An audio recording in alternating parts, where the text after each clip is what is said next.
Tragedi Semanggi 13 November 1998, 22 tahun yang lalu tetap menjadi bagian sejarah hitam hak asasi manusia Indonesia.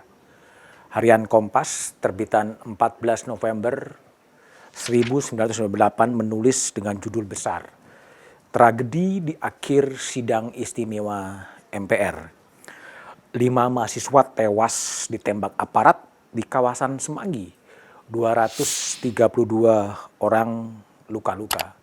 Para demonstran adalah orang-orang yang menolak sidang istimewa MPR karena dianggap sebagai bagian dari rezim Orde Baru.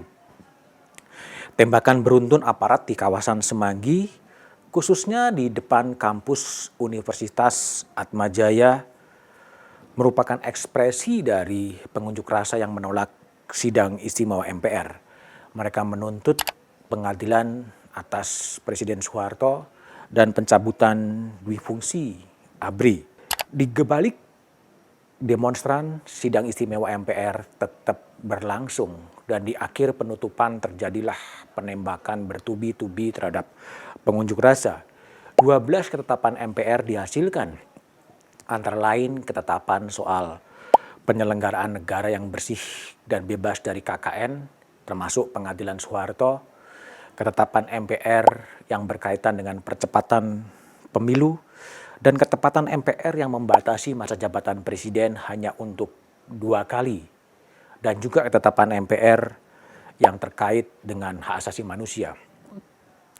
Sidang istimewa MPR 1998 adalah solusi konstitusional pada waktu itu, meskipun sebagian orang menganggap tidak legitimate karena hampir seluruh anggota MPR adalah hasil dari Orde Baru. Berbarengan dengan pelaksanaan sidang istimewa MPR, 4 tokoh bertemu pada 10 November 1998. Pertemuan berlangsung di Ciganjur di rumah Kiai Haji Abdurrahman Wahid dan dihadiri oleh Amin Rais yang kemudian menjadi Ketua MPR, Abdurrahman Wahid yang kemudian menjadi Presiden, Megawati Soekarno Putri yang kemudian menjadi Presiden, dan Sri Sultan Hamengkubuwono X yang menjadi Gubernur Yogyakarta. Tokoh-tokoh Ciganjur itu melahirkan kesepakatan. Pertama adalah mengupayakan terciptanya kerukunan dan persatuan nasional. Yang kedua, menegakkan kembali kedaulatan rakyat.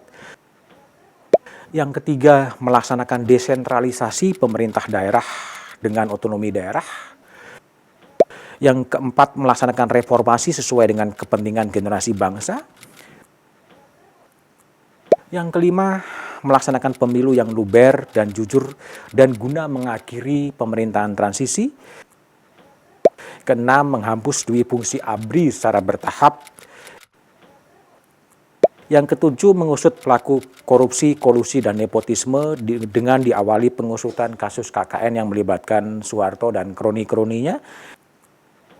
Dan yang kedelapan, mendesak seluruh PAM Swakarsa pada waktu itu dibubarkan. 20 tahun telah berlalu, tapi pekerjaan rumah masih belum juga diselesaikan. Penembakan di Trisakti yang kemudian disebut sebagai tragedi Semanggi masih belum terselesaikan. Para aktor politik telah berhasil mencapai jabatan-jabatan politik, namun para mahasiswa, para pengunjuk rasa tetaplah menjadi korban. Seperti dikutip Harian Kompas 17 November 1998, Presiden Habibie berjanji akan menjatuhkan sanksi tegas pada aparat keamanan yang terbukti bersalah dalam insiden 13 November 1998. Habibie mengatakan, kami berjanji akan melakukan pengusutan yang adil dan transparan dan tuntas dengan menegakkan prinsip kesamaan di muka hukum. Pada 22 November 1998, Panglima ABRI Jenderal Wiranto mengakui ada sejumlah prajurit yang bersikap terlalu defensif dan menyimpang dari prosedur, menembaki dan memukuli mahasiswa ketika pecahnya tragedi Semanggi. Namun, Wiranto juga mengatakan ada kelompok radikal tertentu sebagai penyebab bentrokan antara mahasiswa dan aparat. 22 tahun telah berlalu, tapi tragedi itu masih gelap. Komnas HAM telah menduga bahwa terjadi pelanggaran HAM berat dan harus dibentuk pengadilan HAM ad hoc, tapi berkasnya maju mundur antara Komnas HAM dan Kejaksaan Agung. Presiden Jokowi dalam nawacita pertama sudah berkomitmen untuk menyelesaikan berbagai kasus pelanggaran HAM masa lalu, diantaranya adalah tragedi Trisakti dan Semanggi.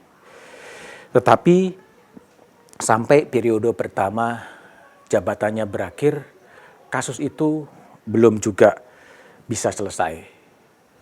Mudah-mudahan di periode kedua dengan kekuatan politik mayoritas, beberapa janji kasus penyelesaian kasus pelanggaran HAM masa lalu, termasuk juga tragedi Semanggi yang diperingati pada bulan-bulan November sekarang, itu juga bisa diselesaikan.